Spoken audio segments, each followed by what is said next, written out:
Julie, are we seeing any, or are we hopeful there are going to be any reversals of the books that's been thrown at these political prisoners out here because of new information that's come out from the video that we got, the brand new video from revelations like this? Are we talking, I don't know how this legal stuff works, Julie. Are we talking mistrials? Are they going to get retrials? Or are they just going to screw them over some more? How are we looking? Such a great question. I will tell you, Jesse, that the most common felony charge, which is obstruction of an official proceeding, which more than 350 January 6ers face that count.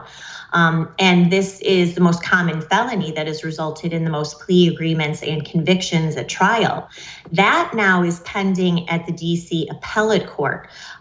If that charge is thrown out, this will really derail the January 6th investigation by this Department of Justice. We should be hearing from the DC Circuit, the Appellate Court, any day now, because oral arguments were in December.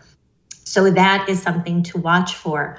But now, also interestingly enough, more breaking news today, the Press Coalition, which represents more than a dozen major news corporations, finally filed in one case and asked the government and the courts to completely unseal all of the surveillance video that we've been waiting to see for over 2 years. As you know, we've talked about, every clip is under a protective order. It's been designated basically classified information. Here comes the news organizations now 2 years later. Now they have appealed in some cases to get clips unsealed, but now they're telling the courts, look, it is time now to take the protective orders off of this entire trove. We want to see it. The American people deserve to see it.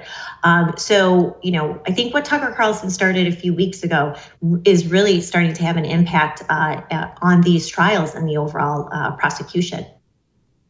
Gosh, I hope so. Julie Kelly, keep doing what you're doing. Appreciate you.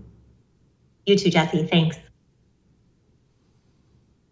They've still announced that they're going after 1,000 more of these people. They've already busted up 1,000. They've announced they're going after 1,000 more. And I'll tell you something. I don't blame the communists anymore, like I promised you I wouldn't. The GOP has the House. We gave the GOP the House back. The FBI is still running around like this reckless. I blame the GOP. Why aren't they afraid? Why isn't the FBI afraid to continue this political persecution? The Republican Party, the low-T GOP, that's why. Support the First TV today and get instant access to exclusive specials like Who is Ron DeSantis, the history of FBI scandals, and America's worst presidents. Visit thefirsttv.com/support or download the First TV app to become a supporter and start watching today.